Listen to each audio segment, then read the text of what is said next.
Okay. Well, sorry for the delay. It's nice to see a good crowd out again tonight on a summer's eve. I didn't get the memo, so I came in my suit. I'm should have gone with a casual look, and it's no reflection on the rest of my council because they were allowed to do that. I forgot, so you have to bear with me. Trying to show us up. Is that an age thing? No, it could be an age thing. So previous minutes, where are we here? No. There we go. Moved by Councillor Elliott, second by Councillor Turton. The minutes of the July 5th, 2016 council meeting be approved. Any questions or concerns? All in favor?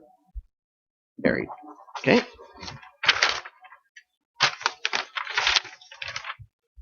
Moved by Councillor Dirksen, second by Deputy Mayor Faulkner. The Town of Minto Council convenes in a committee of adjustment. All in favor? Here we are. Where's my committee of adjustment stuff? Oh. Right there. Minor variances. Okay.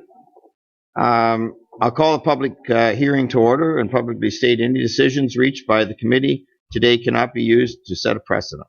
Each application considered by the committee is dealt with on its own merits, and no two applications are exactly the same. The public hearing is to consider a minor variance application, file number A316, John and Diana Kuipers. I will call the Secretary Treasurer to do this. Are you doing it or Bill's That's doing it? me. Oh yeah. Sorry, Bill's the Secretary Treasurer. Sorry, Gord. You're just the treasurer, but it's a different world. Yep. Okay, Bill. Subject property is described as Lot 41, Concession 5146, fifth line in the Town of Minto. Purpose and effect of the application is to permit construction of 39.6 meter or 130 foot diameter by 3.65 meters, 12 foot liquid manure storage tank on the subject property with a side yard setback of 21.94 meters, whereas Section 8.2.5b and Section 6.17.2 of the Town of Minto's Comprehensive Zoning Bylaw requires an MDS2 exterior side yard setback of 45 meters on the subject property. Notices were mailed to property owners within 200 feet or 60 meters of the subject property, as well as the applicable agencies, on June 27th, and posted on the property and circulated to staff on the same date. Comments were received from the Town of Minto Deputy Clerk. There is a staff report there. Wellington County Senior Planner Linda Redmond, who is not here, and the Maitland Valley Conservation Authority Environmental Planner Randy Walter. If you like, Mayor Bridge, I can go through their comments. Sure.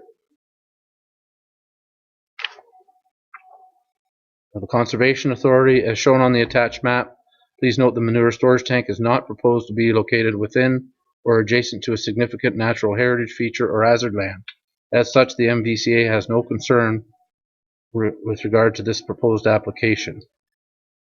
That's the map that they provided. Sorry, that's the map they provided, and you can see the floodplain there. Yeah, there's. County of Wellington Planning comments. The variance requested would provide relief from the required exterior side yard setback for livestock building structures and manure storages, as per applicable MDS2 requirements for the construction of a liquid manure storage tank on the subject lands. The required exterior side yard to the road allowance is 45 meters, whereas the applicant has proposed 21.9. We have no concerns with this application for minor variance. It is our understanding the liquid manure tanks are placed in the best logical place in relation to the farm cluster, which at present exists close to the corner lot line. We have no concerns with this proposal and are satisfied the application maintains the general purpose and intent of the official plan and zoning bylaw and is desirable and appropriate for the development of the property. And the town comments, there was no concerns in the town comments.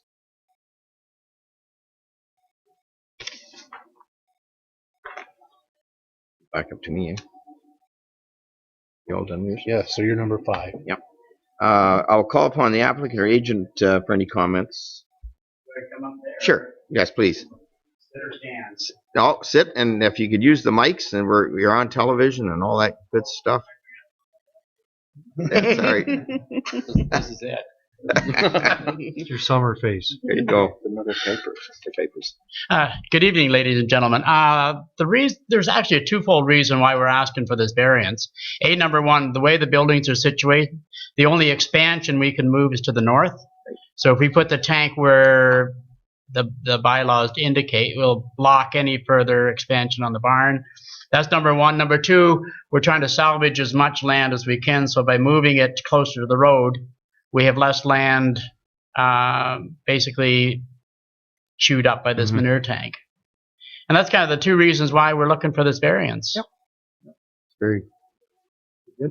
Any questions? Just to the map, Yeah. is that a second tank?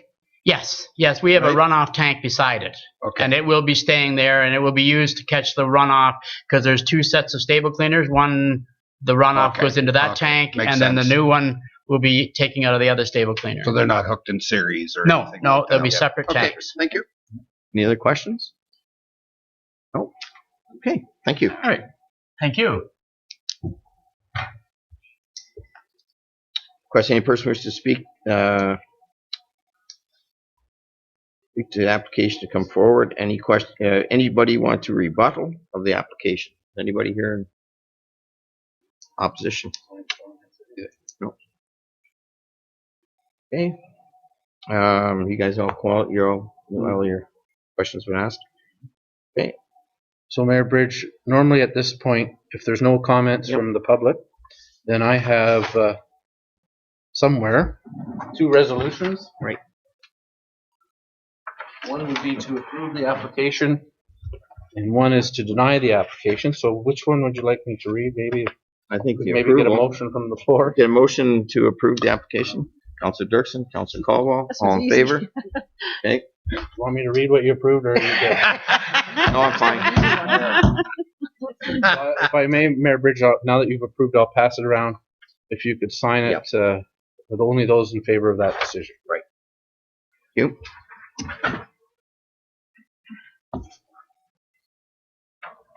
We're gonna sign and then I'll adjourn. You have that thing to read, number 9? Yes. Anyone wishing? Yeah, if you read that, we're Okay. good to go. I'll state anyone wishing to receive a copy of the notice of decision to please sign the request for notice of decision prior to leaving the council chambers following the meeting. I'll now adjourn the meeting. Okay.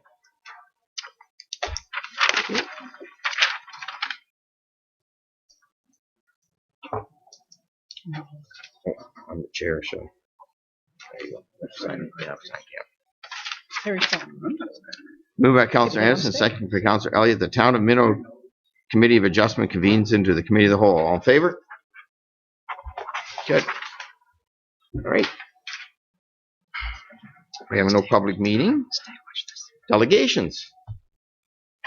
And we have a delegation from the Wellington Federation of Agriculture. And if you gentlemen would like to come up, and all three of you coming?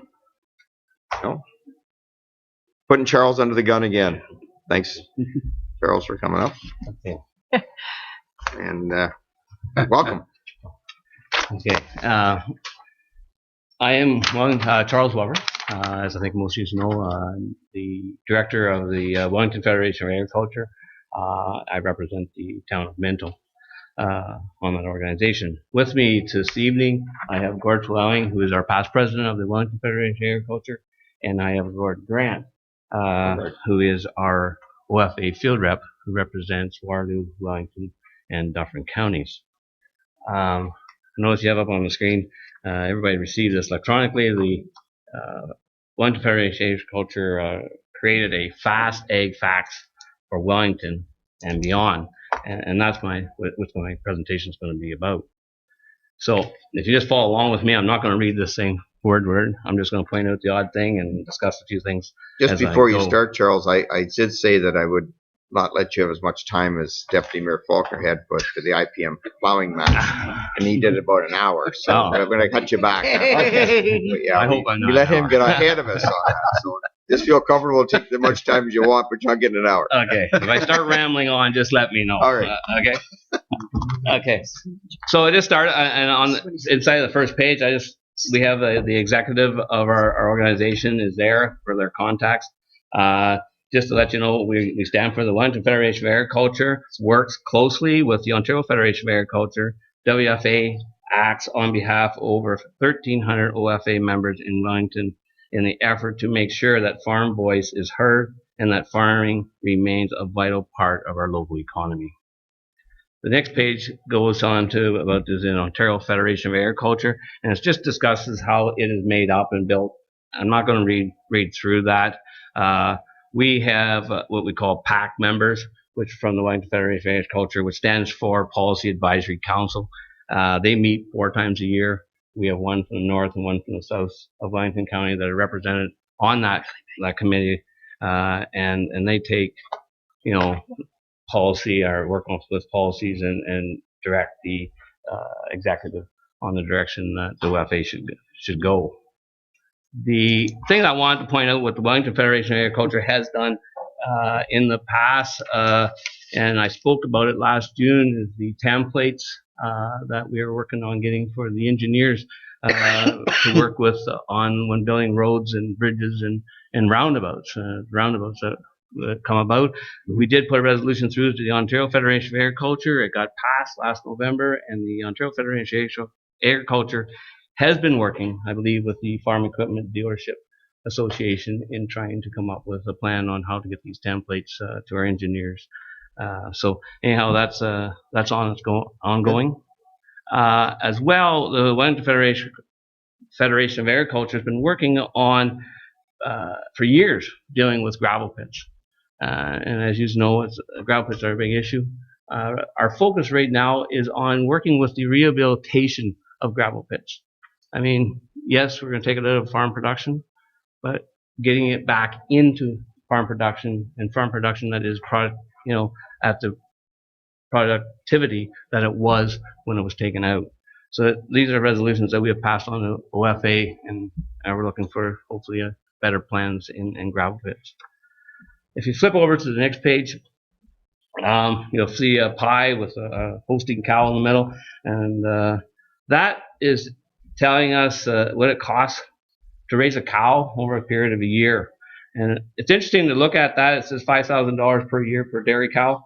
But the interesting thing from that is where that money goes, right? And that's going back into your local economy, right? You're going back to your farm supply stores. That's going back to your fuel suppliers, going to your financial institutions. It's going to your accountants. It's going to your local veterinarian offices. So all that money that's costing us to raise that or look after that cow is going right back into our local economy.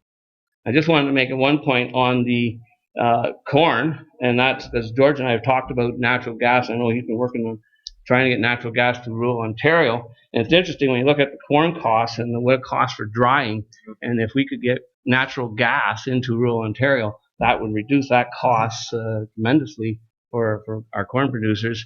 I mean, not only including our swine industry and our chicken industry who are that could use natural gas for heating. So I mean, that's just another right there in black and white. The next page, again, I love telling this story about rural water quality and the environmental farm plan. I mean, rural water quality has been around for 18 years, and the environmental farm plan has been around for 25. I mean, this is great programs that are farm driven in the aspect that if you read here, it's $14 million invested by Grand River municipalities. $27 million has been privately funds invested by farmers and landowners themselves in the rural water quality program. I mean, so these are programs where farmers are actually putting their own money back into water quality. The neat thing about it is, yes, they're doing it to their benefit of themselves, but we all benefit from improving our water quality. So everybody benefits. We're going to the next page. It shows the different amount of industry, like the commodities that are in Wellington County. I mean, right from dairy cow down to greenhouses to market gardens. I mean, we are a very diverse industry throughout the county. The next page brings up the fact that in the top 8 commodities, they're listed there, generate $700 million in sales. And that's a fair large number of sales for 8 commodities within the county. You've got to remember that money, again, going back to your cow picture, is back money generated that has come in and is filtered back into our local economies, going back to all our local businesses, and they're the ones that receive it. At the bottom of that page, it says Wellington farmers are owners and stewards of 78.5% of the total area of the county of Wellington. 78.5%. That's sounds pretty good. Have 78% of the land. I think that's sufficient. But I think the thing I get from that is that where do we set the goal of 78.5? We've got 75%. Where should that be 30 years from now? And I think that's something we all need to keep in mind, that we don't want to get too far away from 78.5%. And how do we do that? How do we make sure that we still have 75% of our land still owned and stewarded by farmers, 30 years from now? The next page is about, it states about 50% of our farmers are generating a revenue of over 100,000, which certainly tells us that we have a fair number of large farming operations within Wellington County. But it also tells us that we have 50% that are small farmers that are generating less than 100,000, who are part-time farmers, who could be niche market farmers, whatever. So when we're looking at planning and development, we got the large farmer, which sometimes we tend to focus a lot more on the large farmer, but we also have that small farmer. So we are a very, again, diverse industry within Wellington County. And again, when we're planning, we have to keep everything into consideration. Our next page, which was a surprise to me, that when we think of farming, we always think of farming. Western provinces are our big farming communities, but when you look at the statistics of the years 2010 to 2014, actually Ontario farm cash receipts were just a little higher than the Western provinces, which I found was very interesting, because a lot of people always say Western Canada is where agriculture should be. Well, actually, Ontario is doing just as well, if not better. At the bottom of that page just points out the fact that here in Ontario, farmers actually withdraw less money, only 13.3% of the money from different government programs, both being provincial and federal. And I would assume that's more because we're so diverse, that we have so many different commodities within Ontario compared to other provinces, that's probably why we don't trigger it as high. Next page goes on to Ontario statistics. I mean, there's a lot of interesting numbers there. 158,000 jobs are generated by the farm sector. Agriculture contributes $13.7 billion to the Ontario annual GDP. The Ontario farm sector generates $1.4 billion in provincial tax revenue. $8.1 billion in wages and salaries are supported by Ontario farms, and Ontario farms spend almost $12 billion on farm inputs. So they're just, great statistics to know. Along with the value of chain going into our processing and what have you, more than 70% of our Ontario farm products remain within the province. Ontario food and beverage processors contribute $21.3 billion to the province GDP in 2012. Food processing directly employs more than 91,000 workers across Ontario and more than 193,000 secondary jobs in other areas of the economy. And then move to the back of the page. I just note that there's big business on your back concessions. Farming and the local businesses directly supporting agriculture have always been a significant and constant contributor to the rural economy of Ontario. Rural municipalities have a big role to play in nurturing agricultural growth. The Ontario Federation of Agriculture makes that easier for municipality councils with a checklist to support agriculture growth in your municipalities. And if you click on that, you will find the checklist in which OFA has created. The WFA would encourage you to pass this checklist on to various committees such as your Economic Development Committee, your Finance Committee, your Public Works Department, and other staff members.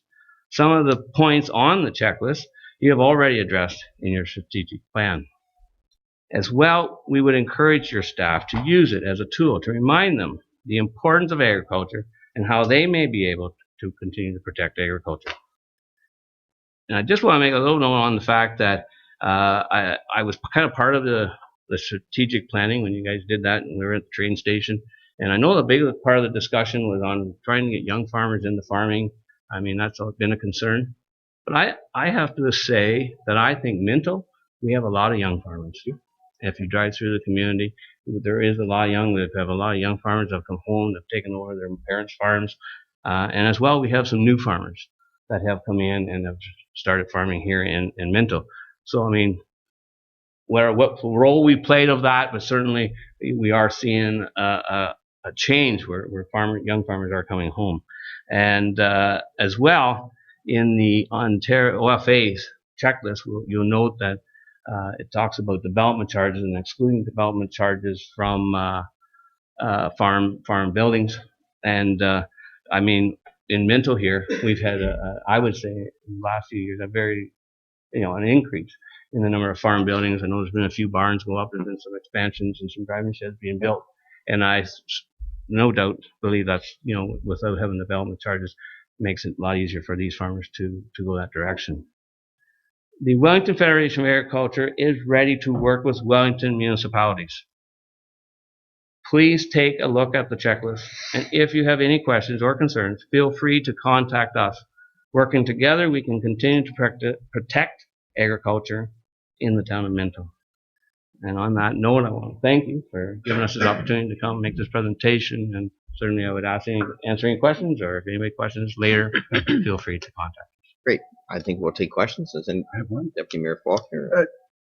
I have always had a concern over the years, the erosion of the strength of the farm vote or the rural vote in elections. I believe the new proposed ridings for the upcoming elections are going to reduce it even more. And I just wondered what position that OFA is taking in to address that. You're talking like federal elections or provincial elections? Both. Both. Probably federal is the biggest. Is it okay if I pass that to? Yeah, and bring anybody you need. Board, I don't think that there has been a policy that has come out, and I assume that's still being looked at by researchers within OFA. This has been a tough year for them. I think they've started keeping a better track of how many pieces of legislation the research department goes through, and the last time I looked, it was well over 100 in the last year. So this is one of many fires that, well, first we have to determine whether it's a fire before we decide what we need to do about it. So this is being considered, but I don't think there's been. Okay, thank you. David and then Ron. Yeah, thank you, Mayor Bridge. Charles, we, the town of Minto, and council, our staff, we go out of our way to support our people in the town of Minto. That goes developers in town, our farming community in the country. You're out and around the community quite a bit. What do you hear? Are we good at doing what we're doing, or is there issues? Do you understand what I'm saying? I'll be honest, I haven't heard anything. I think people are overall happy to what I'm hearing. I'll be honest with you. I mean, the farm community. I mean, I mean, we don't want to send an impression to you that farmers are making millions. I mean, what's happening is there's a lot of filtration of money flowing through, right? So farmers are succeeding. They're doing okay, but I mean, there's always lots of work to do. And I mean, I think the main message that we want to make sure we continue to do is that we protect that, and with good land use planning, and that's and I'm not saying that that's not where you are. I mean, we have the strategic plan. I read it over. Bill sent it there after our last meeting, and I would say I would hope in 5 years' time that we relook at that strategic plan. I mean, again, we have a lot of young people coming into this community that are farmer. It'd be interesting to know what their vision of agriculture will be, and they would just hopefully would be part of that vision at that time. because agriculture is changing. As I said, we're very diverse. We have right from small acreage type farmers right up to large acreage type farmers, and we got to keep that focus, right, and continue to protect that. I think we're doing a great job. I don't hear bad stuff. If that's what you're really looking for, so that's I don't good. hear bad stuff. But I think we got to stay on track. It's good to hear, Chuck. That's a great report. I mean, there's a lot of information, good facts in there, and it's good to hear you say that we do have young farmers coming into Minto and Wellington. That's good. So thank you. Charles, different conventions I go to, and I belong to some Ontario small municipalities. And when we talk about this, and we talk to natural gas about possibly getting into the country and delivering gas to livestock barns and to corn dryers and such like, and the amount of gas that they could sell and put forward to it. When we do talk to them, you seem generally interested. Seem like, yeah, you're right. There's money to be had for us. It'd be worth our while to put it there. But when we walk away from them, nothing really happens. Do you ever get any proposals back from them that possibly, or is there a cost they want to involve you in, or what happens there? Again, I'm going to refer that back to Gord.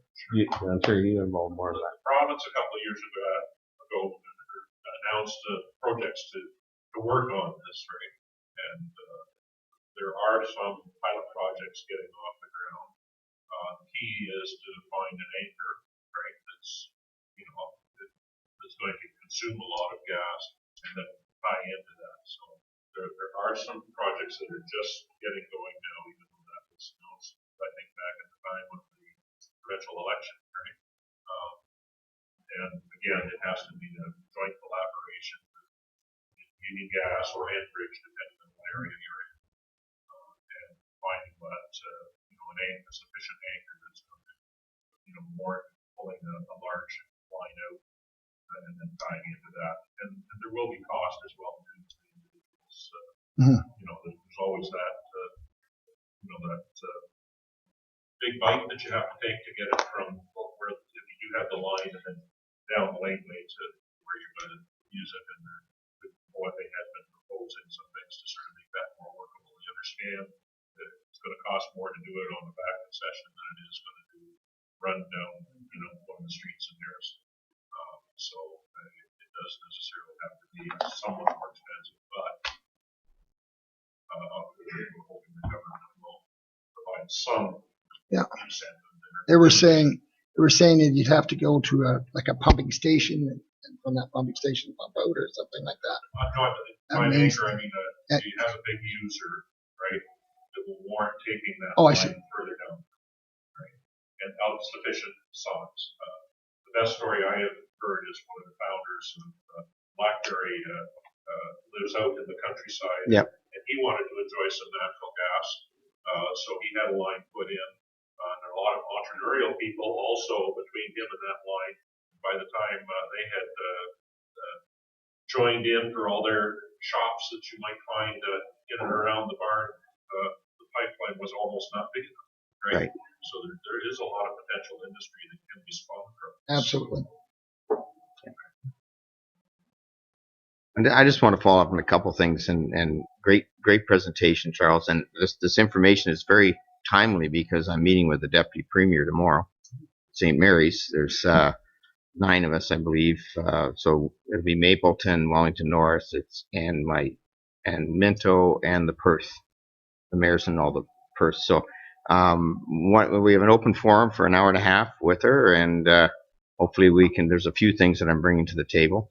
One of the things too that maybe you're aware, I'm the chair of the economic development for the Western Wardens Association. We're just doing an RFP right now. One of the big things is gas, the rural that we're looking at as far as, and working very well with the OFA on this, and I'm hoping they'll be a big player and a partner when we get our economic development plan in place.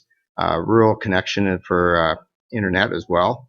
Broadbanding is very important for farming. I know you didn't bring it up today, but we've had that discussion. We're in a situation now where our barns we need a lot of computerization, and we can't have downtime. We have to have good continuity. So, and we're talking our feed industry and our grain industries. I mean, they're doing commodity training, and they can't be down. You're down for 5 minutes in Chicago, and you might be in big trouble. So I was totally amazed when I had opportunities to talk to some of that industry and understand the complexities of what farmers go through about how they're trading in commodities just to protect themselves and all the other things that they do. So it totally amazed me. You touched on the we're really happy in Minto that we've got great investment in farming right now. Terry, over the last couple of years, how much approximately have we put out in buildings? Last year in agricultural, 6.5 million in construction. Yep. At least. And we're up to about 2 or 3 that there's a report on today, and Yeah, we're sitting at 1.4. Yeah. As of in June. So we're seeing that increase, and I totally agree with Charles. We're seeing the younger farmers. I have the great opportunity to be talking to them, and some of them are sitting at some of our committees, which is very important. And that's very important. I see Jerry here. Jerry comes to our economic development meetings, and our economic development is farming and the farming industry. And when I say farming, it's the total ag industry. You've nailed it here with a lot of your stats. It just from Minto, and then you add it into Wellington County, it is a big player.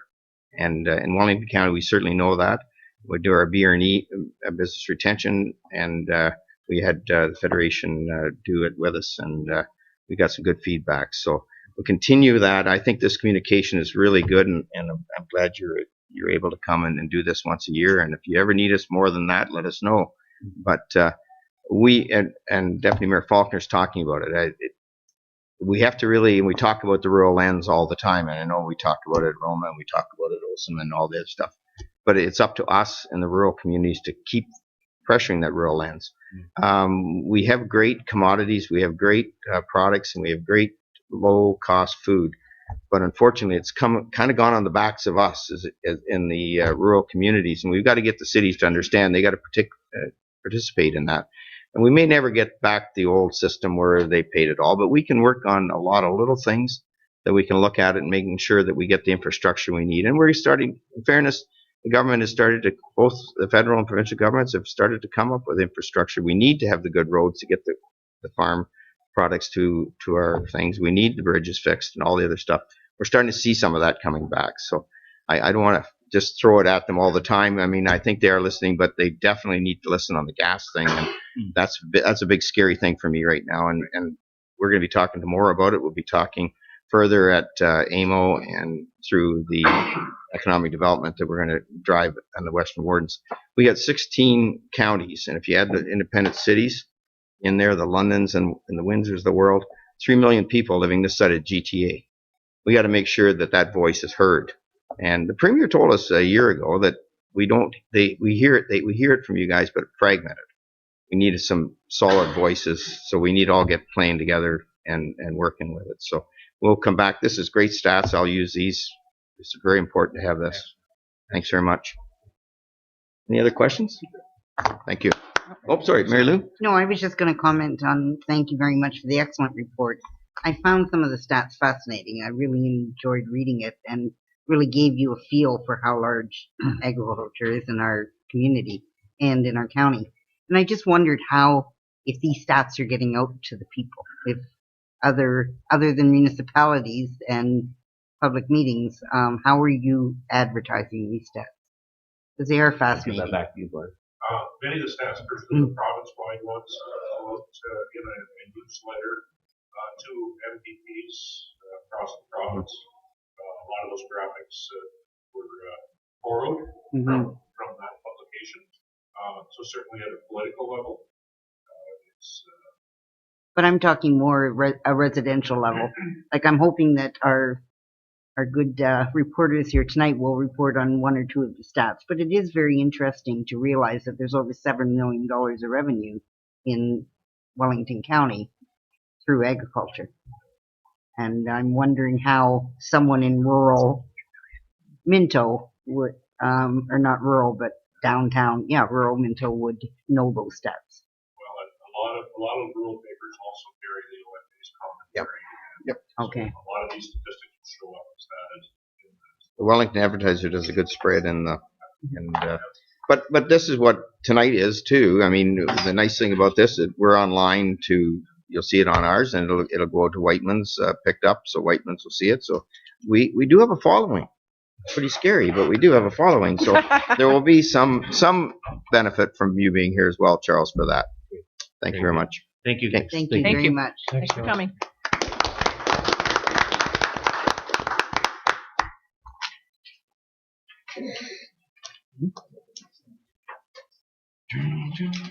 Public question period. Okay. Correspondence. Mayor Bridge, if I could speak to the correspondence. Page 52, the County of Wellington comments on provincial plans. It's my recommendation that you support those comments. I could try and answer questions. It's the planning report prepared by the policy division of the county, but it's related to provincial growth plans and so forth. And we had the growth information for Minto here. My review of that report, I don't find anything that's of concern to the town of Minto that we would not want to support what the county's perspective is. Other municipalities are in different situations, but as far as those planning documents go, my recommendation is that you support the County of Wellington's comments if council sees that fit. Questions? I've read. Sorry, on what Bill was talking about, Yeah. or other? Okay, No, I have another item I'd like to No, pull, on Bill's, so, on okay, Bill's right now. I'll wait. Sorry. And then we'll I think we're going to go through correspondences. This one that Bill thought we should pull out because we should probably. The reason the county would did agree. this a little earlier Yeah. is to give us an opportunity because this is some planning issues are coming down from the province, which where I'm really afraid of is they tend to want to take over control somewhat, and as places to grow and you know the density issues. I thought the Wellington County proposal hit those, and we have to be a little careful. Now we're from the Greenbelt area. We're not too affected up here because the Greenbelt doesn't really, but it affects our neighbors in Center Wellington and Pushlinch.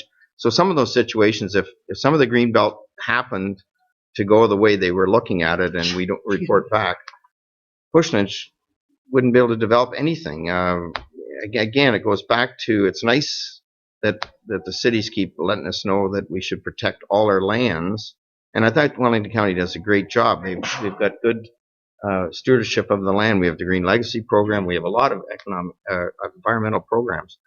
So I don't think we felt at Wellington County, and I hope that at the local tiers we feel the same way, that we've got the protections in place. So why are they taking away that? And that's sort of what this document's about. So I'd like us to support it, and because that's going on to the government through their reporting time. And I support it as well because you can't have two sets of rules and profess to be fair throughout the province, and that's exactly what's happened. So if we can have somebody make that recommendation. Councillor Elliott and Councillor Anderson, all in favor? Thank you. Hey, Bill, we send that to.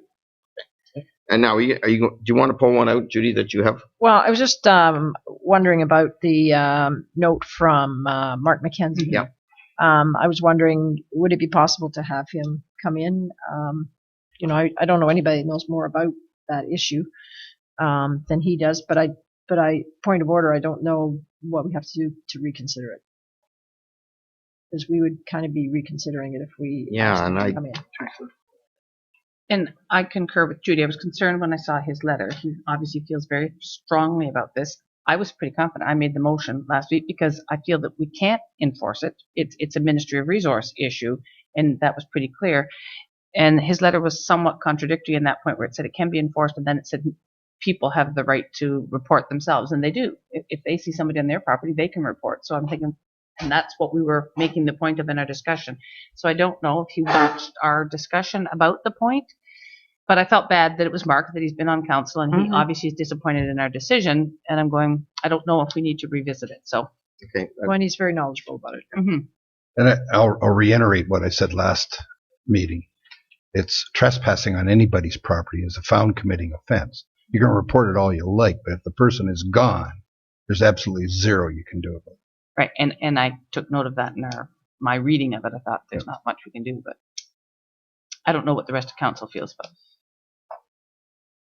Bill, as far as, well, I mean, I'll speak on it. And Mark and I've had this discussion many times. And Mark is knowledgeable on fishing and understanding it.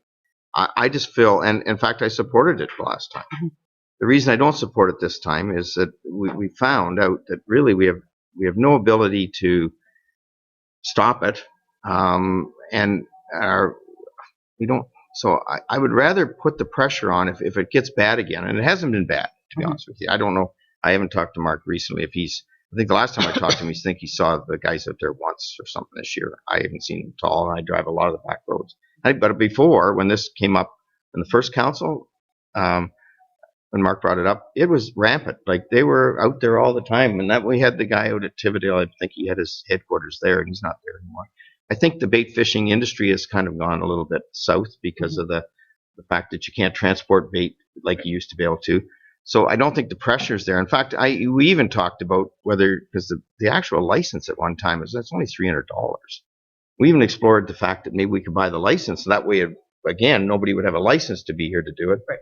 But we found out that the license is sort of on it's $300, but you're the one that owns the license, so you can actually sell it off somebody else. So then it's like $10,000 or $15,000. It was a lot more money anyways. So that wasn't it. We couldn't do it that way.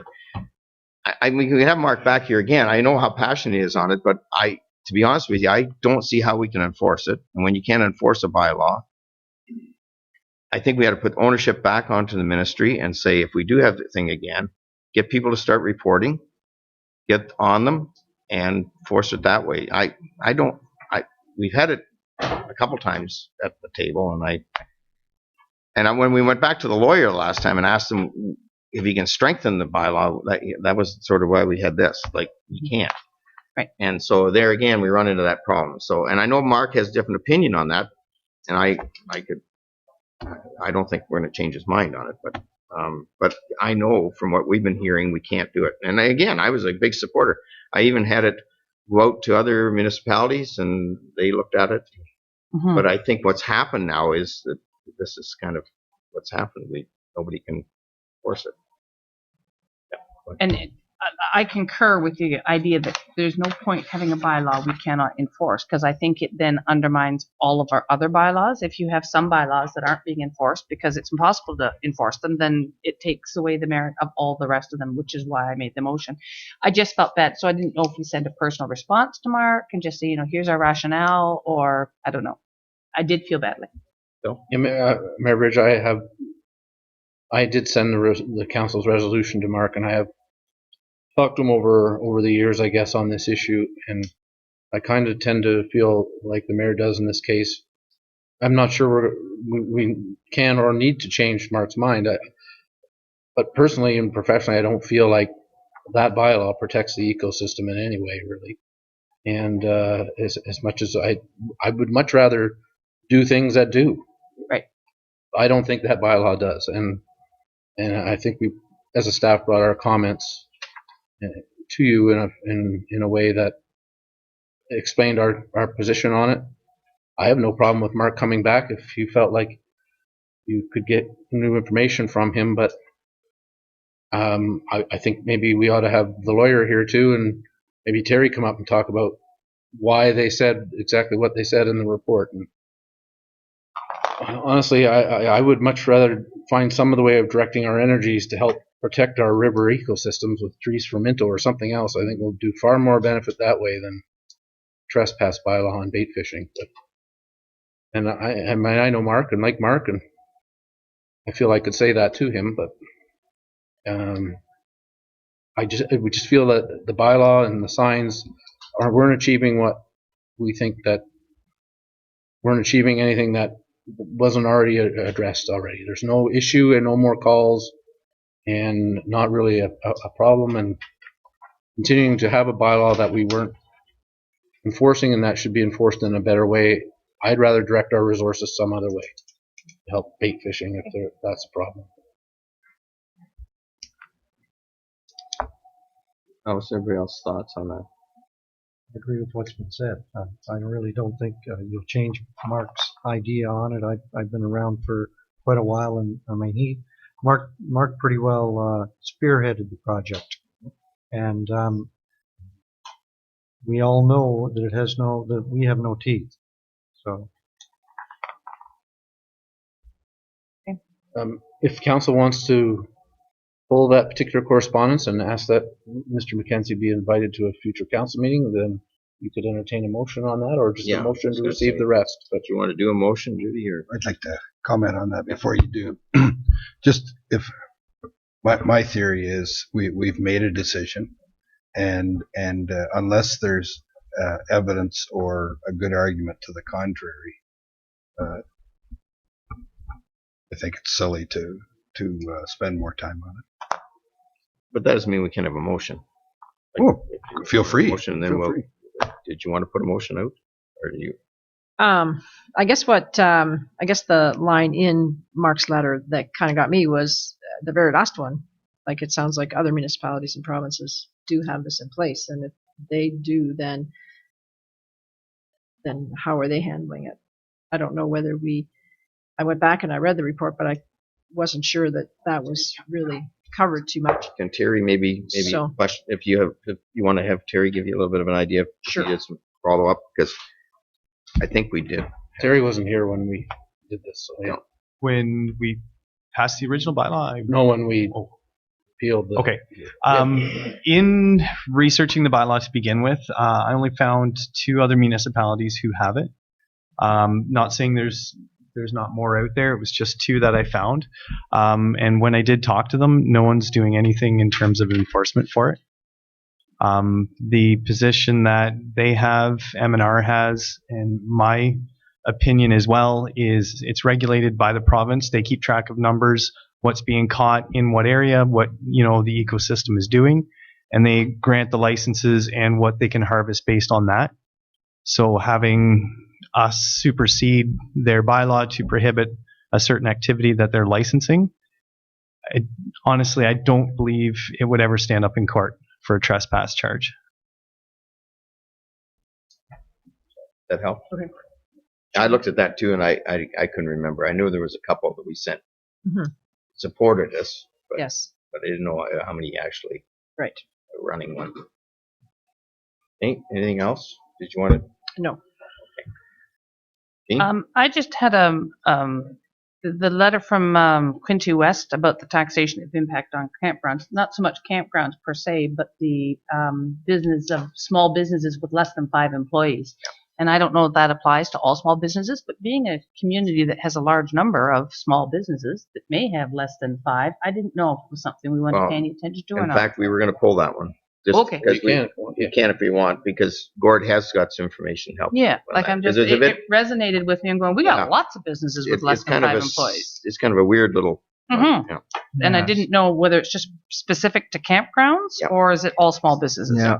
Okay. Thanks, Councillor Anderson. I looked into this a bit too, and this is a federal government Canada Revenue Agency thing. So basically, I think the intent is to capture like building developers and that. You have active income, which is your traditional store labor or whatever, or passive income. And one of your passive income is like rental income. So you could have someone that sets up a corporation and they build a skyscraper or something. They virtually have no employees or anything. And they're saying that's not active business, that's passive. However, these small campgrounds are being caught in this big net. It's kind of like, fishing and you're getting the wrong species. Yeah. So their association is lobbying, but without success right now. So they're trying to argue that they're like a motel. They're not just renting a site and that's it. They're providing a service, and like it may be campfire wood or activities at their camp or that, but they're really small. Like we're not talking a Pike Lake, we're talking a small one, and they only have maybe 3 employees or husband and wife or something, and so they're fighting it. I think it's a legitimate complaint. I guess the question is it a municipal issue too? And you can argue that it is because it has an effect on some of the small businesses. So, but that's basically what it is. It's kind of income tax technicality, but it's getting some small businesses caught in this change. We at the department heads, we couldn't rack our brain to know if we had any campgrounds that affected, but we may. I just Well, then, I don't know that we have campgrounds, No. but one would wonder, well, and perhaps not here, in the area, but Yeah, not yeah, within our township. But I didn't know if it also applied to other businesses, or is No. it just campgrounds? It's just campgrounds and self-storage units and things like Self-storage. that. More where it's, Mhm. as they say, passive or inactive business income. And I Okay. printed I off just, a it few resonated articles with and- me because of the small, I mean, we have lots of small businesses that have 2, 3, 4 Oh, sure. employees. yeah, but I didn't. It was only on these. Yeah, Anyway, so- that's all. I was just wanted to ask for clarity. Anything else out of correspondence? Motion. Mayor Bruce, did you pull that one or are you not pulling that one? I don't think we were pulling it per se because we didn't have anything affected, but unless you wanted to. Well, I of didn't interest, know though. if we should support it in the spirit of it because it's looking at small. I don't know. I wanted to bring it for discussion. If council did a resolution to support it and forward it to our MP's office. Yeah. It's just federal, so it's to the MP. That's We can do all I that. thought that Sure. we should like. I feel sorry for these people. They are getting caught, but it could affect other people You as want to well. make that motion? Sure, I'll make that motion. Please. Councilor Anderson, seconded by Councilor Dirksen. All in favor? Yeah. So there we'll give John some work. Excellent. They're watching this tonight. They're watching tonight. Okay. Can somebody move the correspondence? Councilor Caldwell, Councilor Turton, all in favor? Okay, moving on. We've got. Okay. Reports, building statistics, right there. We just talked about them, but talked about them in more detail. Yes, Great. let's Excellent. get into it. Just to start off, actually, while Charles was up doing his presentation, I crunched a couple of quick numbers. And our average new barn from last year, the development charges on it would be around $90,000, which equates between, depending on the style of barn, between 9 and 15% additional costs added to the barn. So anyways, just thought I'd throw that your way. So last month was an active month. We issued permits for 5 new residential units. So that's giving us a total of 17 new units in Minto to date. Our total numbers add up to 93 permits worth about $8.3 million. This is roughly 8% higher than our 10% or 10-year average in value and 6% higher than our 10-year in permit numbers. Yeah. Any questions on that? Oh, sorry, Councilor Elliott. Put that hand out a little farther. I didn't. Bill's blocking you. I can't see it. We do really well. You know, we're getting good building, things are increasing in our community. Yep. How is that compared to the rest of the communities generally? You know, you gotta, I'm sure you talk to different. I talk to him in generalities. It seems like everyone's busy, not swamped, but busy. Percentage-wise, I don't know. I don't know if they're as busy, slightly under us. I couldn't tell you that. Yeah, okay. I guess it's not a matter of, I'm just curious of how, I know our community has really moved along and all points of our community. Yep. I just wonder whether that's just an Ontario thing or whether that's just our local. I know last year there were some municipalities like us that were really high. They had substantial development, and I know some were extremely low. So it was kind of hit or miss last year. Right. I think everyone this year that I've talked to is tracking good. So I just wanted to make the comment, Terry, through you, Mr. Mayor, about the agricultural buildings. So here in Minto, we don't have an agricultural development fee. correct. So, yeah. but I just wanted to say, I believe we had 4 dairy barns built in Minto last year, if I'm not mistaken. Or is it 4 or 3? 5. 4 or 5. Yeah. Okay, so it's at least 4. Yeah. Those barns and the equipment in them, not to mention the cows, runs into millions of dollars. And a lot of those dollars come back to our community as well, just like Charles was saying, by using the services and the contractors in this area and so on and so forth. there isn't a dairy farmer out there that has that kind of money. That's all borrowed money. And the kids who are coming into a lot of those businesses, they may not get it paid before they get retired either. I just didn't want us to say, oh, there's another 90,000 we could nab, because it is a huge outlay of cash to and just a nightmare of doing all that, putting those numbers together and all that crunching and so on and so forth. And so, anyways, I think it's wonderful that we have these new barns in our community. We are kind of at that generation where some of those old barns that have served us really, really well for many, many years, they're just not cutting it anymore. And so, this is kind of the generation that is needing to replace old barns and older houses too, because a lot of our farm homes in the community are well over 100 years old too. So, anyways, I think these numbers are great, and I'm hearing great things about you out in the community too, Terry. So thanks. I wasn't meaning to No, I that know. we I should was go just- for the agricultural DCs. I don't, just percentage wise. A new house construction, the total of DCs and building permit fees would be about 2.5% of what the cost of the house is. So 15% addition to what a barn construction is drastic. huge. That's based on our current non-residential fee structure. But anyway, no, that wasn't my thought, intent, implication, anything like that. No. I just wanted to add some more clarification. Perfect. In fact, it was a perfect night for that, because again, reiterating what Councillor Dirksen said, there's more of an economic value back, and what I really like about this is the reinvestment. It's the reinvestment. We're getting the reinvestment back into our agriculture community, so we'll have those people in our agriculture community for many, many years to come. Because as Councillor Dirksen pointed out, these are big cost items, and they're amortized over many years. So that's pretty well going to put those poor young people to the grindstone for quite a few more years, and they'll have to pay that mortgage off. So give them a reason to get up in the morning for exactly. sure. And so I think it's great. And we did have a good discussion around development charges just about a year ago. It was about a year ago. Yeah, it was a year ago Then we worked month, through this, and we looked at it, and whether we would, because we always had agriculture exempt, and that was always the case. And I think that we feel that way still. So, yep, absolutely. Good point. Anything else? Great stats again. Perfect. Terry, good Thank you work. very much. Keep working hard. I will try. The treasurer loves you. Yep. Okay, and I think I've got to turn it over to you now. And motion. Can I motion to accept? Councillor Dirksen, Councillor Turton, all in favor? Okay.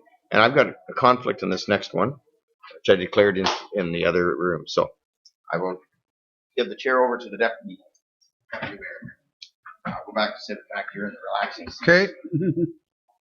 Thank you, Mr. Mayor. The next issue or item is facade grant for Grants Service Center. And Gord, are you going to take that one? I'll do the economic for tonight. Sure. So this is part of our facade program where we pay a matching up to 50% of the cost. And there were two items, as you can really see well on the pictures here. So the top one is fine because it's attached to the building. Those are the window boxes. Unfortunately, the flower bed at the bottom doesn't fall within our guidelines. So our recommendation is to give 50% of the window boxes, which works out to about $335 or so. And that falls within our plan. 300 or 3115? No, that's what's left in the budget. Well, that's what's that's left. what's left. Yeah, this is only $755 total. So correct. 785. Yeah, I got it. Yep. Okay. I make that motion that we. Thank you, Councillor Elliott. Seconded by Councillor Turton. Any discussion for and against? Call for the vote. All those in favor? Opposed, if any? I declare the motion carried. Turn the meeting back over to the mayor. This is relaxing back here. I thought you wanted to have public input. Question. All right. Gord, keep going. Yeah, you okay, so I can do the next one, different committee, but this is our cultural one.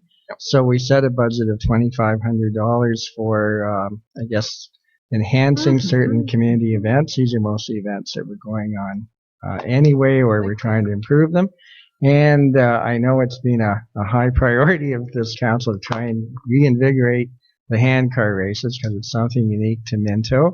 And there's an opportunity to try and kickstart that event again. And I believe it's Saturday, August the 20th. So Looking for a council team. yeah, there you go. I'll be the coach. Coach. Medical I've done exemption. it, but I'm Yeah, we don't need any injuries, eh? So we agreed that we would recommend a $500 allocation out of the cultural we can do. roundtable. investment fund. Are you saying no to the council team, Gene? I'll be the medical advisor on the sidelines. I'll have my first aid kit there, and a little bit of You're aspirin. going to have a great bench strength, but Yeah. Double strength aspirin. We'll all Yeah. come and support the staff Yes. for their team. the younger staff, maybe. Yes. Not me. I'm not. Yeah. Okay, do you have a motion? Sure. Deputy Mayor Faulkner, second by Councillor Elliott. All in favor? Carried. Thanks. Yeah, that's going to be a fun thing. Yep.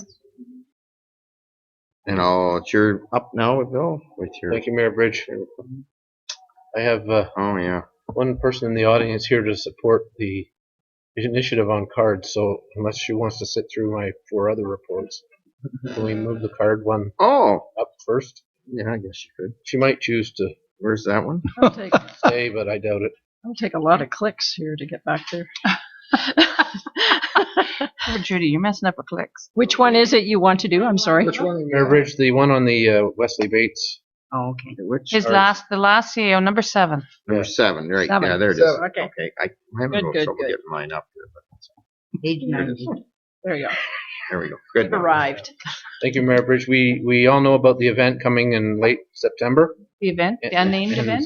We For the IPM event? we spoke a lot about it, and that last resolution you passed deals with the in-kind support that the town of Minto has been providing, and I agree with a lot about what's been said about the county and all their support, but I don't want it to be lost on how much support the town's been providing. It's been phenomenal for sure as a host municipality. So.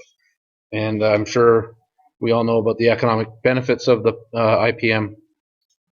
And we proposed this for the executive of the IPM, and I think they're generally supportive of this idea, but it's got a little bit bogged down in some of the details. So I thought rather than pursuing it through IPM, if council wanted to deal with this, because we're dealing with a Minto artist, we would like to propose a commemorative card set and using Wesley Bates artwork. And there's examples of it there for you to see. What we're talking about is about a $1,500 investment by the town to create 500 boxes of cards that would be boxed and be available for sale at our offices, at the Launchit offices, and in our IPM tent at IPM. The mayor has also suggested that the county would find them useful for gifts after the event, and I think the town could find benefit for any that are not sold as well. So the seed money that we're asking for is $3,000. There is a mock sign there. We'd also like to use the sign in town facilities, so we would augment the IPM signs with a sign that might look something like this. My design advisor is sitting in the audience, so she has a lot better feeling on how these things ought to look. So, and she's committed to work with the local graphics company to get a nice sign that would not only recognize the artwork, but also get the word out about that you could get a pack of 6 greeting cards with these images on them for roughly $15. I've spoken to Wesley Bates, and we all know Wesley, and Gordon Duff and I went out and met with him, and he's pleased to offer his artwork. The beauty of it is it's all right down the theme of IPM, obviously, farm related, and well, one might have done a contest in years past. Where we are at this point, our recommendation is that the town take this initiative on, and then we would have these greeting cards and posters available to recognize the town as hosts of IPM. And that's our recommendation. And I believe the $3,000 will come back and then some to the municipality. So we will not be out any of that money. Question? Will I have the town of Minto on It's the in the card corner. anywhere? I couldn't. You can't see the whole card, but that's the sign. But the Oh, no, back of I'm the not card- talking about the sign. The back of the card will have the town of Minto logo and the Wellington County logo, and it'll have Wesley Bates' name mentioned. Wesley Bates. I think it's an excellent idea.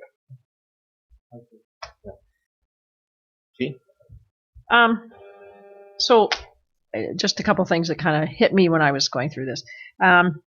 So in marketing, they always talk about how you need to have things kind of streamlined and not have too much diversity. And I see this as being kind of diverse. I'm wondering, and I mean, I love Wesley Bates. He's a great guy and he's a fantastic artist, but are there other artists that are going to have their nose out of joint? I have no idea. These aren't Minto pictures. Like, I'm wondering, like I would, and I'm sure Wesley just doesn't have this maybe in his repertoire or in his, what do you call it? His folder. But to me, it would mean so much more to me if they were pictures of Minto. And I'm not sure, other than the barn, maybe to me they're not the flavor of IPM of any marketing that I've heard up until today, anyways. However, having said all that, maybe these will click with people. And the only other thing I would suggest, if we're going to go this way, is that we put on the back of the cards host of the IPM 2016 or something, because I don't think I heard that in the list of things that might be on the back of them. So anyways, those were just my thoughts when it hit me. I don't want to throw a wet blanket on it, but I just, they're not something that I would see as being a souvenir that I would like, but then I'm just one person. Just my thoughts. I had similar thoughts. I'm an admirer of Wesley Bates as well, and I know that you're just going with what he's got in his folder or his repertoire, but you wondered about a plowed field in front of that barn, perhaps, or a farmer plowing the field in front of the barn, kind of thing.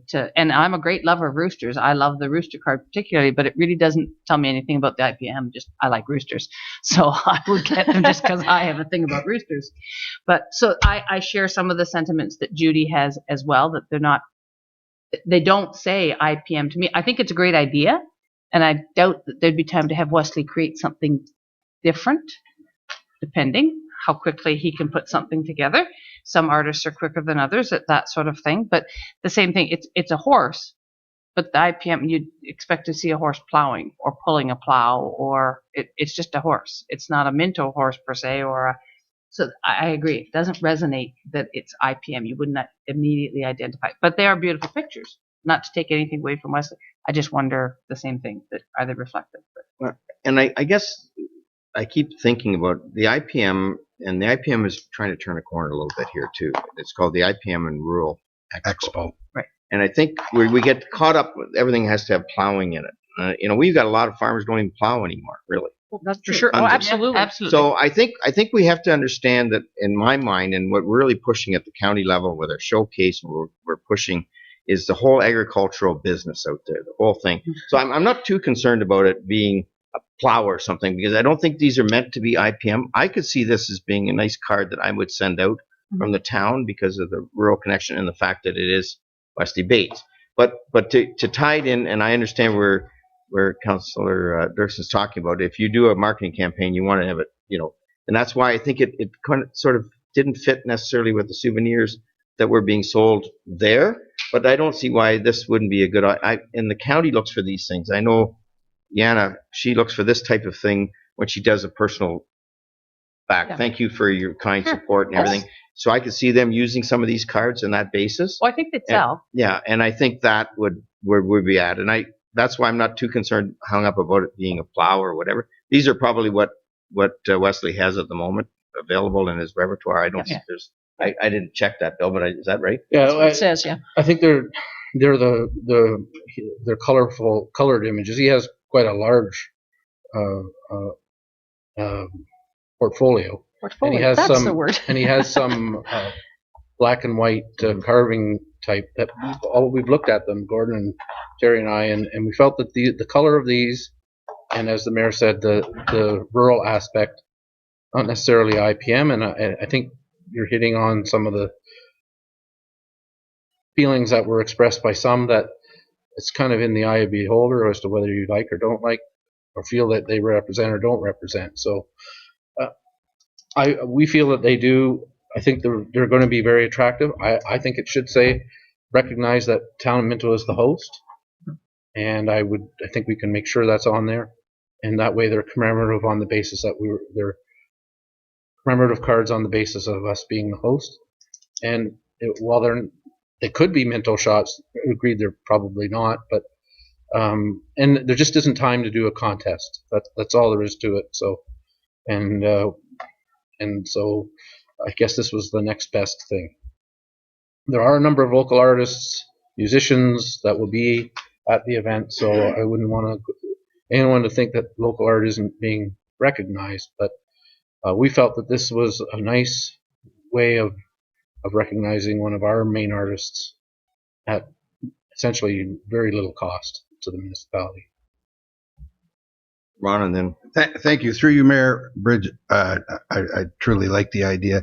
The one is, was there any thought of having, I know the one print of Wesley Bates, black and white, it's the plowing, and was there any thought to having one of those with the three colors?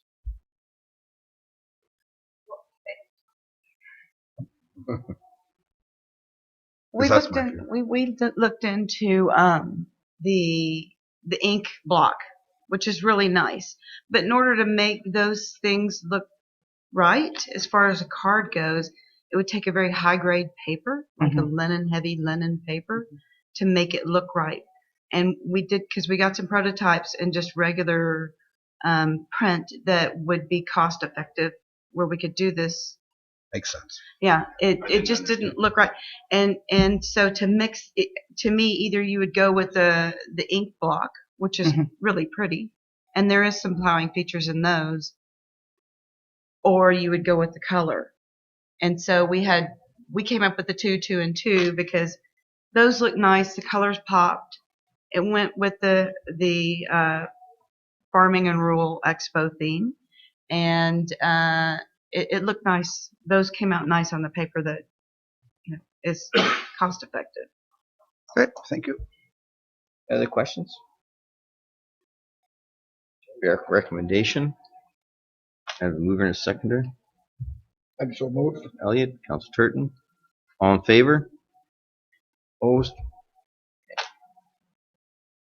I'll put me down for 10 boxes, Bill. Okay.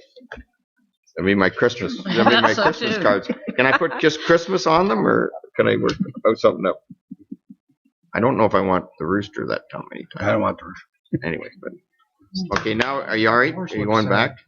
Yeah. Mayor Bridge, if you'd like, we can wow you with some discussion of the Ontario Planning Act changes. Yeah, that'd be great. That'll be fun. Planning Act changes. Oh, yeah, that's going to be. Well, we're almost there. What's that? Well, 8:30. I'll go through the report. I'm not going to summarize all the changes to the Planning Act. In fact, if you notice the decision you signed today on the minor variance, it did have a section where it said written and oral submissions mentioned.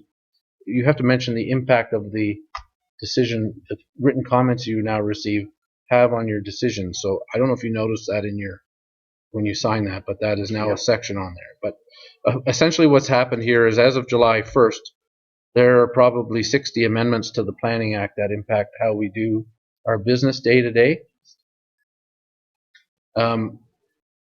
They're outlined in the background section of the report, and the bullets that I listed there are only the ones that affect us. There's many more that really will affect how the county acts and the many things that they have to do. But the biggest one that will affect us is our bullet point 2. We know we have a referral to the Ontario Municipal Board here. The Ontario Municipal Board, if you don't know, is the a definitive board on Planning Act decisions. So if we deal with a minor variance or a severance here and make a decision, if there's a member of the public who participated in that process disagrees with that decision, they can appeal to that board, and that board's decision is final. What the Planning Act has been changed to say as of July 1st is that the board must have regard to the decision that you make as a council, and they must consider that information that you used in making that decision. Before that, what the board does, and what they will still do, is they hold what's called a trial de novo. In other words, they consider the application as it started, and they make their decision on the application as it started. So they can hear comment at the hearing, and they make their decision based on what they hear. They don't really have to care about what the council previously did. Well, now the Planning Act's been changed. So while they'll still have to conduct their own hearing, they will have to have regard to what your decision was and how you came upon that decision. So that has never been in the legislation before. It's now in. Can I ask a question on that? So we made the decision before the 1st of July. What will, I guess it's their Planning Act. So they're saying as of cases that hit them by the 1st of July, then they will be looking back to get that information, right? Is that how that works? I would think that since the appeal was filed on the other one we're talking about, which is coming George up. Street, Yep. Yes. That appeal was filed after July 1st. They appealed it as if it were under the new act. Okay. So I suspect, although it's not entirely clear yet, that the board will consider it under the new act. So it will be an appeal in which they will have to consider the decision that you made and how you came to that decision. Okay, thanks. I had the same question, Judy. Yeah.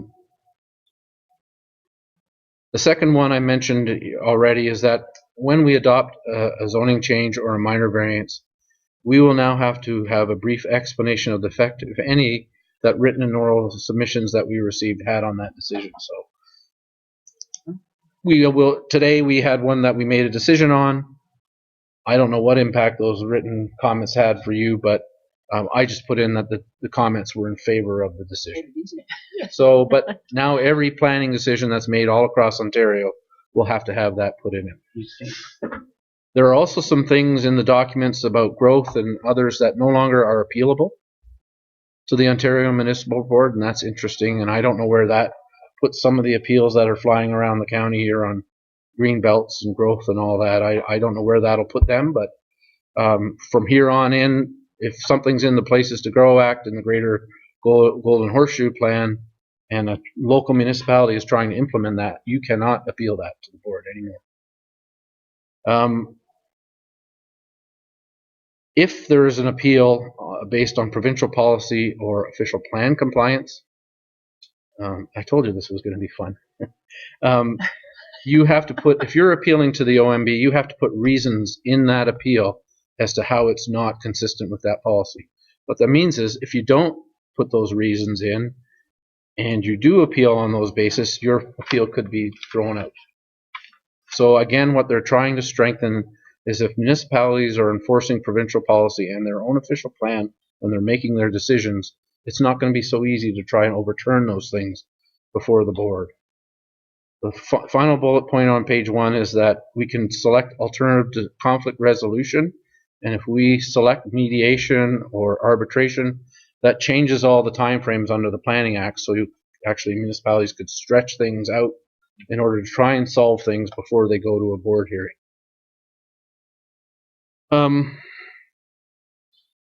There's some stuff in there about parkland. It's very technical. The bottom line for us, what it means here, is that the treasurer will now have to make a public statement, a public report on how the Parkland Reserve Fund is used, how it's been spent in any given year, and that report has to be made public. So that's now another report that the treasurer has to do at the request of the province. So every treasurer around Ontario will now be doing this, and quite frankly, they don't know what form and what time of year it will take and all that, but that's another requirement. We had a minor variance tonight.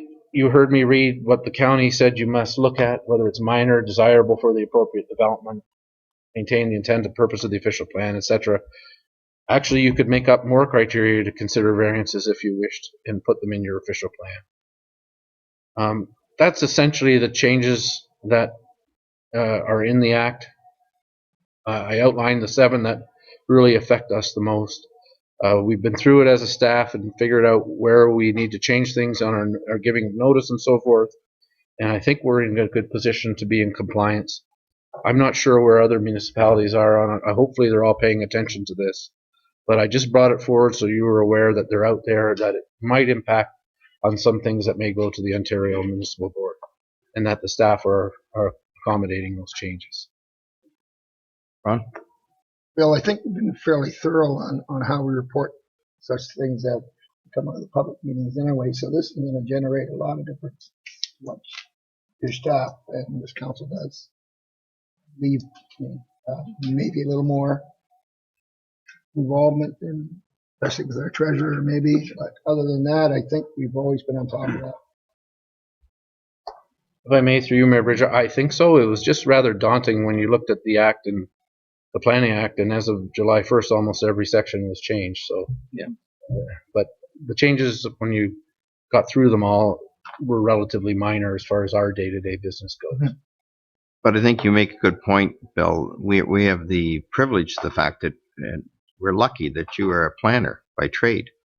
There's lots of municipalities out there that won't have that option, and it'll be somebody having to interpret it that doesn't really. It's like anything else. If you kind of know the language, you can read it and understand it a bit more. But if I'm reading a medical document, I might not be able to read it the same thing as Gene can. So I might not answer the right questions, right? So I think it's good, and I'm a little disturbed again that we have another report that the treasurer has to do, because as we know, we have 270 reports, I think, approximately we do. Something like that a year for all our government agencies. And I don't think some of these small communities are doing them all. I don't think that's, but we're trying to keep our head above water, and I give the staff a lot of credit for what they do and what they bring back to this. I feel comfortable as a council that we are doing the documentation right, so that's very important. We're held responsible at the end of the day, and I don't lose sleep at night for that particular purpose. I've got lose sleep about a lot of other things, but not that one. Anyways, thanks, Bill, for all your work and trying to make that understandable. And can we have a motion to accept that? Councillor Caldwell, Councillor Dirksen, all in favor? Great. Okay, and next one is we're into zoning.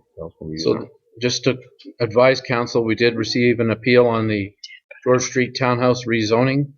The first page of the report, just a reminder of how that went through our processes and the compromise proposition that was that went through. We did receive an appeal from Harry and Rolf Schrudel of 50 George Street. We're collecting the record that's required under the Planning Act, and that's being sent to the Ontario Municipal Board within the time frames mentioned. The decision for council tonight is whether you wish to defend your decision or not. Our recommendation is that you appoint Patrick Kramer to defend the town's position on the rezoning, and we can discuss. We don't really want to get into too much detail on what our case may or may not be, or what the appeal is or isn't at this point. It's just for you to know that there is one, and that we need our lawyer working on it if that's council's wish. The alternative is not to defend it and just let it go to the board and be heard by the board and not give any evidence. But I think that we invested enough as far as a staff and council in trying to work through that one, that we would want to support our decision-making process on that. Councillor Elliott and then Councillor Caldwell. I'm just going to make the motion that we defend it. Yep. Thank you. May I just ask a question, then I'll second the motion? Okay. What happens to the project in the interim while the OFD is reviewed? Is it put on hold? So the project as negotiated cannot go ahead, right? So we cannot work out a deal to sell any parkland or to do the development as was shown in those drawings. There is an existing zoning for the site. If the developer wanted to go ahead with something that complied with that existing zoning, we would have to bring it forward to you and see whether you wanted to approve it or not. I've talked to the developers. I'm not sure they're at that position yet. I think they maybe want to see where this appeal takes it. And what is the normal timing on the appeal? Do you have any? This feel will for take, depending on how the lawyer handles it and what the board's response is, it will be a minimum of 2 months and as long as 6. Okay, thank you. And I will second the motion. Did you want to? No, Mayor Bridge, my questions were answered. Good. All in favor? Carried. Thank you. Okay, Ron, if you want to head out, head out now. I'll let you off.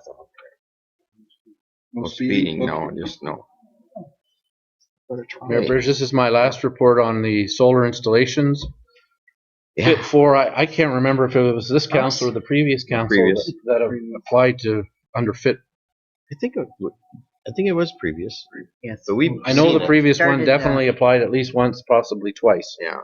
And then last year we came forward at least for the 3rd time to try it again under Fit 4. And our 8 projects, believe it or not, were actually finally given contract offers. So I say in the report that we have 18 months to install all 8. That's not true. I apologize for that. It's 18 months to do the rooftop ones. The ground mount ones, we have 3 years to do that. Okay.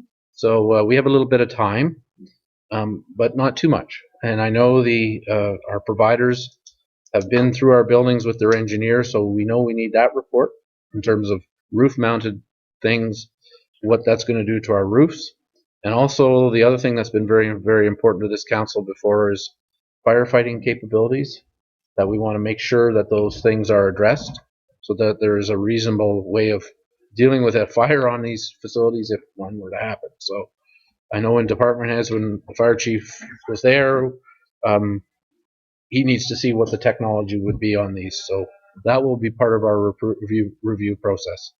There will also be a public process, so there will be notices and things that people can give feedback on them. So, but that will be a responsibility of our provider to lead us through that. We have typically only hosted these facilities. Our general return for that is around 8 to 10% of the total revenue received from those. So as a projection, we're looking at if all 8 are in and producing the way they imagine they might, we might be in around $100,000 a year. So if we get them all 8 in for the municipality over the next 20 years, it'd be $2 million in revenue, which just to host them. So I think it's well worth pursuing.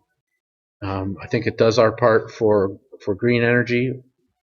I think the facility that they first want to put up is the one here, and they want to link it in possibly to an electronic vehicle charger. So they want to do some fun things with these, and I think that's always interesting and see where this might take us. So just providing this for information, and that you, if you want to invest, maybe we ought to tell the company that we're interested in investing, and we can bring back information for you. But frankly, I think Treasurer would tell you that we're well invested in our own infrastructure, that we would prefer to host and facilitate these going up on our properties, and we'll leave our investments for our infrastructure that we have to maintain. And although it's a pretty good return, might be around 10%.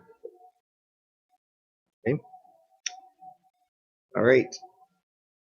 A recommendation, Councilor Turton. Hallelujah. Let's get going. Councilor Elliott, all in favor? Yeah, it's been a long time coming. Yes, it is. Good thing the sun never went away. Otherwise, we wouldn't have got this, right? We lost the sun. It's getting warmer, so we get more sun again. Sure. I don't think the sun's going anywhere. No. Okay. And I'll turn it over to Chair of Finance. Yes, and the Finance Committee has 2 items on the agenda tonight. I'll call on Treasurer Duff to present the first one, the debenture bylaw in regards to the North Wellington Healthcare Center. Okay, thanks, Chair Caldwell. So this is the last formal proceeding of completing the conversion of the document to help with the assistance of the Minto Rural Healthcare Center funding. So we had the construction advances. They were approved up to $1.5 million. They've gone on $1.5 million, and now we're converting it to a debenture. And we were able to get 2.88% over 30 years. So the Chief Financial Officer of North Wellington Healthcare is very pleased with that rate.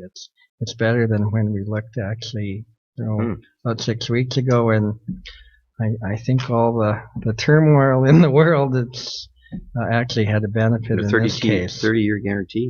Yeah, 30 years, like that's incredible. So That's unbelievable. yeah, and so now that we're in the second half of 2016, the first payment won't be until 2017. So I think even our younger staff will be retired by the time this ends. So anyway, we're going to make the same arrangement. So there'll be semi-annual payments, and we will invoice North Wellington Healthcare and then make the payment.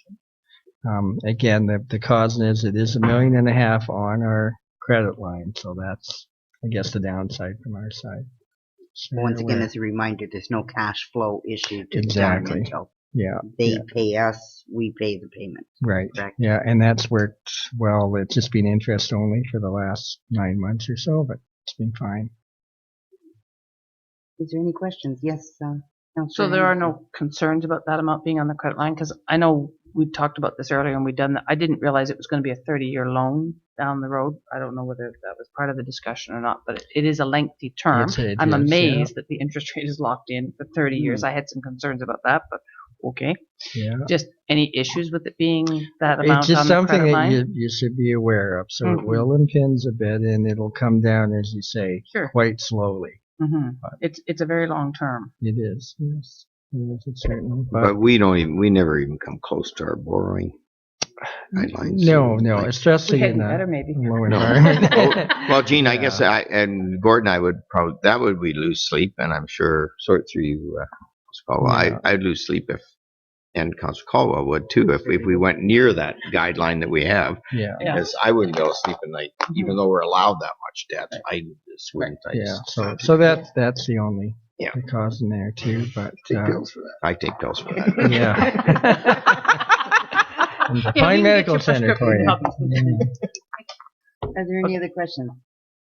Then the recommendation is the council accepts the treasurer's July 6, 2016 report and considers passage of the related bylaw in regular session. Would someone move that, please? Councillor Elliott, seconded by Mayor Bridge. All in favor?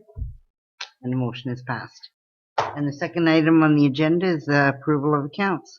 Okay, and it's nice we actually have a smaller, more regular one with not as much on it. Let's see, we've got about $21,000 of safety equipment in the fire department. We've bought all those baskets and planters and that I'm sure a lot of us have heard a lot of compliments on, and that was about $16,000 for our downtowns. Working again on the inflow and infiltration project, another $35,000, and I think that's coming near the end for this season. And of course, we're doing a lot of engineering design and contract administration. And as you know, if you drive anywhere, it's not just Minto or friends from the county and MTO. We're all improving our roads a lot this last little while. So here we are. And I think those are the main highlights for this one. And CAO White has any comment? Councillor Cole, I wonder if on that note, on the road side, if the Public Works Director wanted to join his friend at the mics and give us an update. I'm sure he'd love to. Where 153,000 went. Yeah. This week. And when's it going to get done? That's what we really. Sorry, did I say that wrong? You did. Oh, sorry. I thought you said Friday. Well, we can start. Let's see. We'll start with Arthur Street being closed for 3 months. No, just Laura Street. Next Tuesday, we should have that done paving, and it'll be open by the end of the week. Next. Guaranteed. Nice. Guarantee? Next. Guaranteed. Oh. Jane and Anchorman Street, the temporary lines have been run, and they should either by the end of this week or start of next week should be starting to dig there. And then the roundabout, Concrete is finished, and they're getting ready probably for first lift asphalt down there. August 3rd and 4th. I think those are the dates. They're going to start paving. So I have a comment about that roundabout. Are they going to have people there? it's a county project. Well, whomever. Are they going to have somebody there to teach people how to drive around a property once they're finished redirecting us all going the wrong way on the thing? Hopefully. Because seriously, nobody will have any clue how to use that thing by the time it's finished being constructed. Oh, there'll be nice signs then. Oh, they got, no, you're going the They'll right have way. And they go, no, go this way. Go the absolute opposite way you're supposed to That's go. because you run into construction if you went that way. Yeah.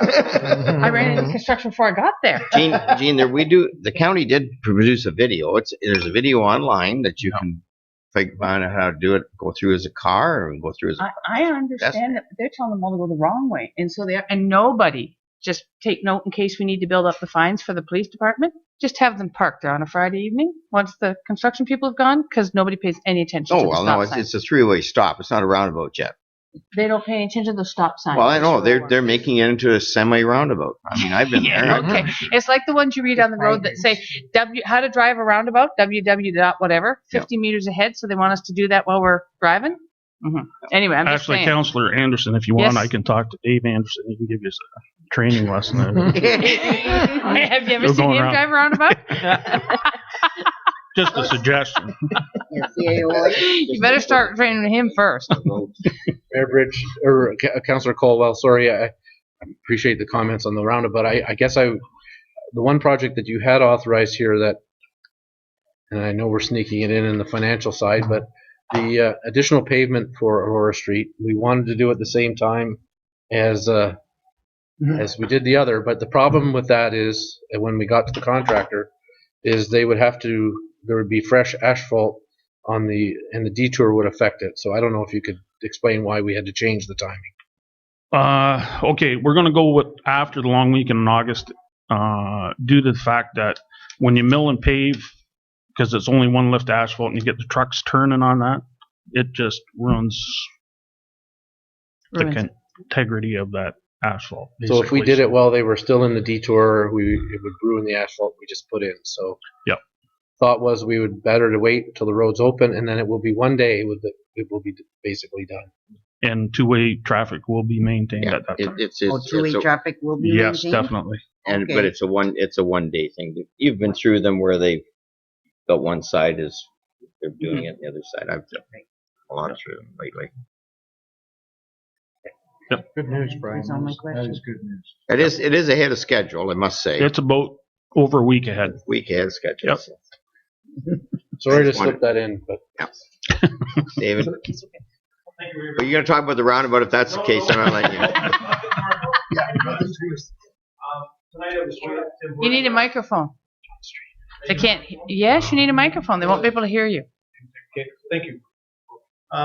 Since I was told that I could give directions on how to drive a roundabout, I know how to drive a roundabout. Yeah. I was going up John Street on the way to Tim Hortons tonight. I was following this car, and he didn't stop at any stop sign. I stop at stop signs, but he went right through each stop sign on John Street, the last two. He didn't put a signal light to turn on to Louise Street. He just slid through the next. So I wanted to know if there's any opportunity of maybe talking to the OPP. I know they've been out. Actually, if you look at your last county thing, I got a note from.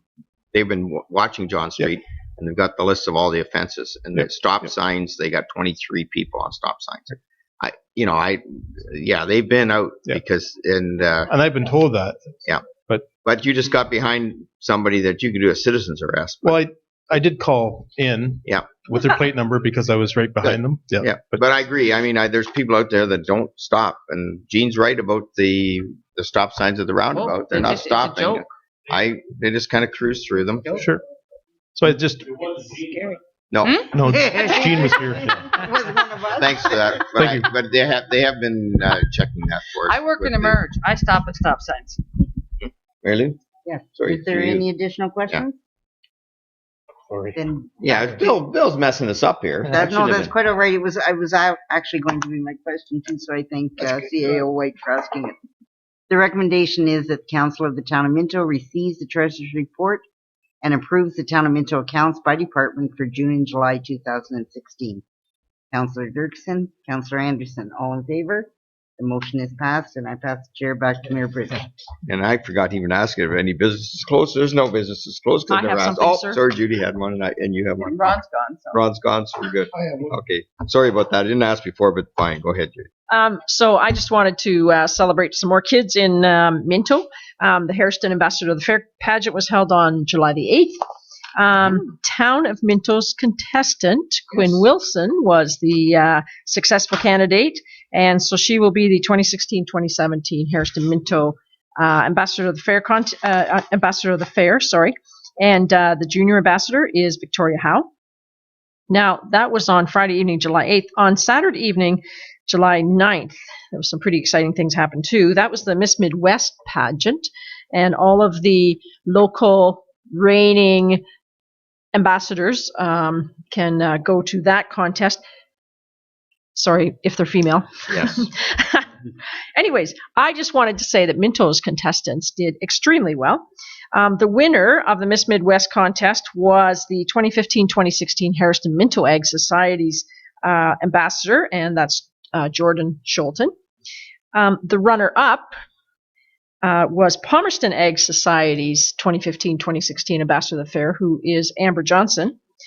And the junior ambassador, the 2015-2016 junior ambassador from Palmerston, who is Hannah Desjardins, she won the Friendship Award, which is voted on by their peers. So that's quite an incredible award as well. And if that wasn't enough, the outgoing Miss Midwest ambassador was Tiffany Lenslink. And she lives in the township of Minto, and I do mean to say the township of Minto because she lives in the rural part of Minto. And she was there because she was the Ontario Miss Ontario firefighter. I'm not sure. I might not have the right title there, but anyways, so she was the reigning Miss Midwest, and part of her responsibilities is to raise money for a charity. So she chose Ronald McDonald House. And she raised an incredible over $30,000 in her year as the reigning ambassador, or the queen, I guess, Miss Midwest. Now, she did that with a lot of help, of course, but the impetus came from her. And so I just want to celebrate those kids and all the kids who ran for at the pageant on July 8th. And, of course, Palmerston's is coming up very soon, too. Very good. Thanks, Gene. Yeah. And I had the pleasure of walking our contestant down, and they don't wear these high heels. They're all taller than me. Oh, yeah? She's a little tiny. Well, she's not tiny with those heels She's on, tall. I'll tell you. Yeah. Anyways, but it's great, and Judy does a great job of emceeing that event, and I've been at it many years now, and every year it just seems to be they come up with their speeches are amazing. Oh, they are. It's tough on the judges. I don't know how they do it. I sit at their thing. It's a good thing in Hairston I don't have to go after the Palmerston. I have to go after the junior ambassadors do their speeches, and it makes my speech even worse. But I keep it really short because they do such a great job, and we're so proud of them. And thanks for bringing those other points, because that was really a proud moment. I think I was somewhere Sunday or the next day or whatever, and I heard all the good news about our ambassadors. And that's just incredible. And I just wanted to say that the committee that puts together the Hairston Minto pageant, they make the MC job really easy. Yeah, they do a good job. Yeah, they do a lot of preparatory work for sure. Thank you for your help on that, Ron. Just want to announce that we're doing a Rural Expo this year. I thought Ron wasn't here. Somebody had to do it. Good for you. Good for you. Good for you. Thank you for that, Ron. So Ron left that for Ron. That was nice and short. That was much shorter than the other Very much Ron. shorter. Yeah. Quick reminder of the Chamber Barbecue at the home of John Cox on August the 4th from 6 to 9. If you've not RSP'd to launch at Minto, would you please as soon as possible? And once again, it is open to everyone, not just Chamber members. For anyone watching this on TV, if you're able to join us at the home of John Cox on August 4th, please do. I just have one commercial. We have these great magnets, and I think, Judy, you mentioned them. Did I had asked about them, yes. Yeah. So anyways, they're available. We have them here tonight. $15 a magnet. I got one for myself, one for Sue for the cars, and we can promote our expo plowing match, and let's get her going. So that's good. So you have them here, and if you get them here tonight or later on, be nice for us all to have those on there, and all good stuff. I don't think I have anything else. Okay. Moved by Councilor Turton, second by Councilor Caldwell. The committee of the whole convenes into regular council meeting. All in favor? Okay. Moved by Councilor Elliott, second by Councilor Anderson. The council of the town of Minto ratifies motions made in the committee of the whole. All in favor?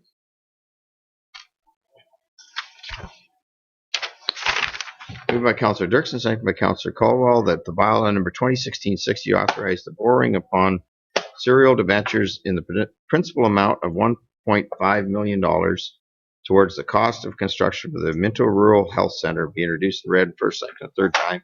Passed over to council, sealed, corporation. All in favor? Great. Moved by Deputy Mayor Faulkner, second by Councilor Turton. Is not here. It's not all right. Now. No, we have to have someone else. Somebody else has to do it.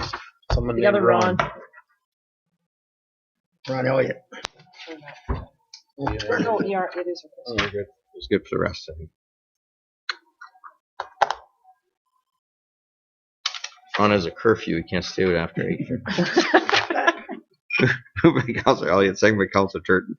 Bylaw number 2016-61 to authorize the mayor and CEO clerk to execute an extension to the retainer agreement with Duncan Linton LLP be introduced, read first, second, and third time, passed over council, corporation. All in favor? Great. Moved by Councilor Turton, second by Councilor Dirksen, that the bylaw number 2016-62 confirming the proceedings of the July 19th, 2016 committee and council meeting be reduced and read first, second, and third time, and passed over council, sealed, corporation. All in favor? Great. Moved by Councilor Caldwell, second by Councilor Elliott. The council of the town of Minto adjourns to meet again at the call of the mayor. All in favor? Thank you for a good meeting, everybody. And 9 o'clock, not bad.